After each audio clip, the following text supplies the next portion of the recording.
Okay, we'll call to order. Today is Monday, May 13th, 2019, fiscal year 20, operating budget hearings with the Budget and Finance Committee and Metro Council. Before us, we have the Human Relations Commission. We have Executive Director Melanie Fowler Green. I'll allow you to do the introductions and then walk us through your budget, and the floor is yours. And thank you for being here. Great. Thank you very much, Chair Verter. And thank you all for the opportunity to talk to you about what the Human Relations Commission is doing this year and what we're going to do next year. I am really honored to have with me today the chair of the commission, Dr. Janice Rodriguez, and our first vice chair, Dr. Marissa Richmond. The mission of the Metro Human Relations Commission is to protect and promote the personal dignity, peace, safety, security, health, and general welfare of all people in Davidson County, Nashville. And we generally organize our work around the theme of one city for all people. We accomplish our mission through projects and programs intended to address various forms of inequality through data-driven and equity-oriented research and policy recommendations, through training and workshops, through compliance assistance and enforcement, particularly with regard to Title VI of the Civil Rights Act and the Fair Housing Act. We also accomplish our mission by helping bridge community with Metro government in a variety of ways. We encourage civic participation. We also advise other departments on cultural sensitivity and implicit bias, and by assisting other departments in meaningfully engaging with diverse communities. This year, our office facilitated or led over a dozen trainings and workshops related to diversity, inclusion, equity, and conflict management. These were for other Metro departments as well as for nonprofit partners and educational institutions. We provided training and direct technical assistance to Metro departments under Title VI. Those are Metro departments who receive federal financial assistance, ensuring that Metro has met the federal requirements for the roughly $180 million in federal funding that we receive. This year, we also provided direct policy and logistical support to stand up the newly created Community Oversight Board. I had the great honor of facilitating the first meeting of the Community Oversight Board before they had a chair or an executive director. This year, we also led or co-sponsored many well-attended events and programs intended to encourage diversity, inclusion. We served over 100,000 Nashvillians and touched nearly every part of the county. These include Celebrate Nashville, the Music City Iftar, which is, by the way, 7th annual coming up this Wednesday. If you haven't got a ticket, we're sold out, but I think I know somebody, so we could get you a ticket. The MLK Day March and Convocation, Stand Against Racism, the World AIDS Day celebration, African Street Festival, Fair Housing Matters Conference, Human Rights Day celebration, Nashville Pride Festival, and others. And after having completed and issued the Metro Language Access Study and Report, we're now leading a coalition of departments to develop a Metro-wide language access plan, toolkit, and sort of resource guide for all Metro departments in meeting our goals under Title VI for language access, and also under ADA for language access for Nashvillians who are deaf and hard of hearing. We are co-producing a 3-part series of research booklets related to barriers to affordable and to fair housing with the goal of educating constituents, encouraging civic participation in meeting the city's needs. The third and final booklet in the series will analyze the demographic trends and the civil rights implications of displacement. We expect to have copies available hopefully before the end of June. The team who's working on it, they're nearing the end of their research just now. Over the last year, along with a representative from the mayor's office and 4 grassroots community leaders, I served on the city's team representing Nashville in the All In Cities Anti-Displacement Policy Network with Policy Link. It was a national cohort of 10 cities, including Nashville. My staff also provided some logistical support for our participation in that initiative. This past year, our office launched an internship program to expand the scope of the research projects undertaken by the Commission and to provide some real-world experience for civic-minded student researchers.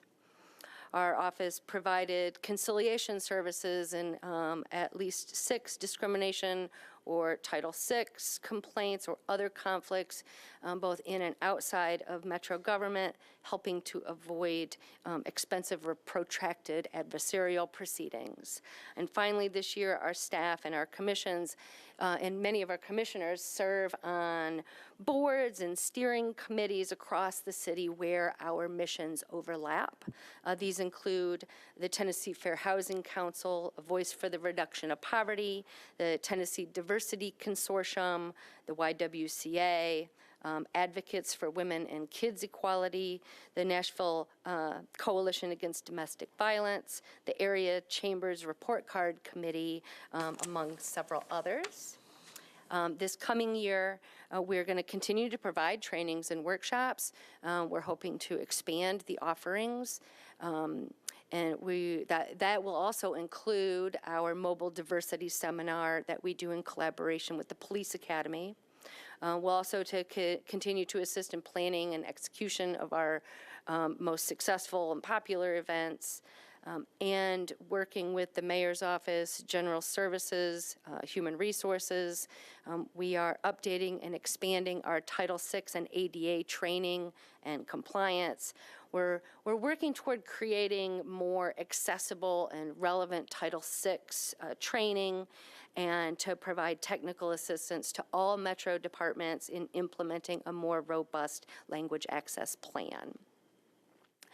This year in our budget, the mayor's proposed budget includes a small increase for a rent increase. We're in Parkway Tower, and we had a small rent increase, so the mayor has included that in our budget.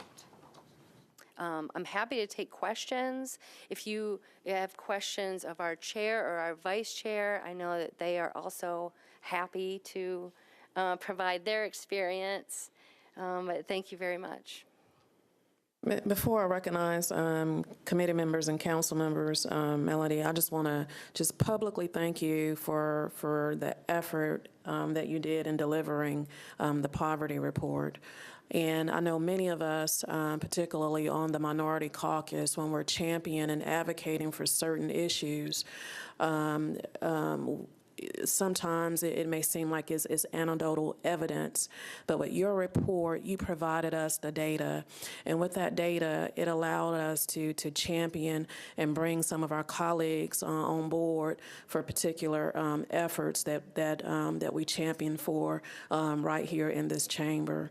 We did unveil it and we discussed it, and I know you had a death, I believe, at the reception this year. But we did discuss it. The poverty report, I would love for you guys to continue to champion that and to produce that report annually, because I think it's something that the city needs. Although, social services, they do produce a report. That report is a holistic one, countywide, with a lot of variables. But the poverty report was a specific demographic, because we know where our poverty is and we know who's impoverished. That's why that report was so critical. It allowed us to pull out just that targeted demographic and focus on them and say, hey, this is where they were the civil rights. Yeah, 50 years yeah, ago. Martin Luther King, and here they are now post Martin Luther King and civil rights, and it allows us to really make sound decisions as it relates to inclusion and equity here in this city. Many know what discrimination is, many know what prejudice is, but it adds another dynamic where us as legislators, when we have the data that say, hey, you know, we still have a lot of people in this city, as great as it is, as great as all of us love it, we still have to be champion for the least amongst us, and it's a lot of those in this city. And I just want to publicly thank you. I've had a lot going on. I know you've had a lot going on, and we went back and forth, but wanted to publicly thank you for that poverty report. Memphis, Shelby County, they do it annually, and that's what a lot of their legislators champion some of their efforts from. And that's where I got it from. So I don't want people to think that it was my idea. I borrowed it from from another county. Councilwoman Henderson.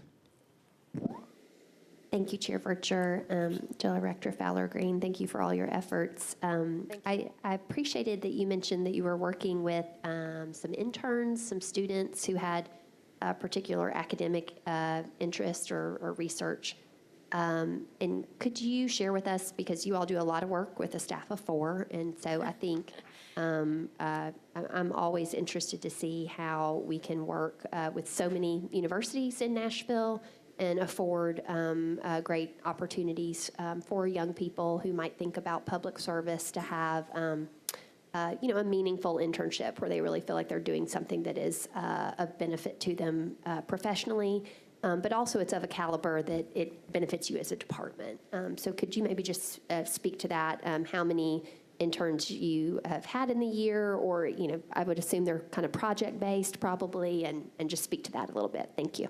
Yes, thank you for the question. And I do want to start by thanking my staff member, Sarah Imran, who does sort of the lead on our policy and research, and she leads our internship program. And we have had, I think, 6 interns over the last probably 14 months. Usually for a semester, many of them from Peabody, unsurprising because that is in fact where Ms. Imran received her higher degree. But we have also worked with undergraduates, providing them an opportunity to do some of the research. Having social science skills is critical for the kinds of evidence-based research and then policy recommendations that come from that research. That's critical. And so yes, for the most part, our internships are project-based. The 3-part series on barriers to affordable and fair housing that we're doing, we've had interns work on the research for those 3. We've also benefited greatly from community researchers in grassroots organizations and from help from legal services and TSU, professors from TSU, and many of our own commissioners. Absolutely, the interns, I think what's really beneficial about interning with us is we do have deliverables that come from the project that they're doing. They get to have their name on it, and then the city benefits from the research that they're doing. Executive Director, I'm going to come to you, Councilman Davis. Councilwoman Henderson made me think of something from her question. As it relates, and we're going to have them before us, I believe, Wednesday, the Community Oversight Board, and I know it's in its infancy. Are you guys still collaborating? Are you still part of an integral role with that board? I don't know what role you're actually playing, because can you speak to that? What your role is with the community oversight? Sure. Well, very early on, when they did not yet have a chair They had not yet elected their chair, nor had they hired an executive director. The commission supported my providing some logistical support and policy recommendations or procedural recommendations, which made sense, right? Because the Community Oversight Board is a board of community members, much like the Metro Human Relations Commission. And I've continued to now meet with both the chair and with the executive director to sort of link arms with them as they build up the office, and working with the executive director on an interview panel for their legal advisor. I'm a recovering attorney, I like to say. I was a civil rights and plaintiff side attorney for 15 years before I took this position. So I'm serving on the panel, helping him select a legal advisor for the COB. Are you providing any training to the COB members? We certainly intend to offer training. Title VI training, certainly. And we don't have anything in the books yet, but we are certainly going to offer any of the trainings that we offer to other Metro departments or to our community partners. Okay, and then one last question. I'm sorry, committee, I usually don't ask a whole lot of questions from the chair. As it relates to the police department, are you still doing the implicit bias training with the police department? And in the event if an officer has a particular incident, is that training still part of the corrective action for the officer versus termination? I just want to see what we're doing now. Yes and yes. Okay. So yes, we're still doing what we call the Mobile Diversity Seminar with the Police Academy, and we are still doing remedial training when asked in lieu of or as part of a disciplinary proceeding. Okay. That's thank you so much. Did you have anything further, Councilwoman Henderson? Thank you so much. Councilman Davis. Thank you, Madam Chair. All right, and I know you wear many hats, and I really appreciate the work that all three of you ladies do. You've always done great work. You did a great job on the committee we were on together this past year. Thank you. I enjoyed involving serving schools. with you. Thank you. Enjoyed serving with you also. We all know we have a serious issue with poverty, especially with our Metro kids in the city. And even though everybody in this chamber wants to solve it, okay? One thing, and if this helps, let me know, because I wouldn't want to put something on you that does not help, okay? All these stats that we've read, it's cheaper as far as people power and financial dollars for the city if we were to house our homeless. Is that true? I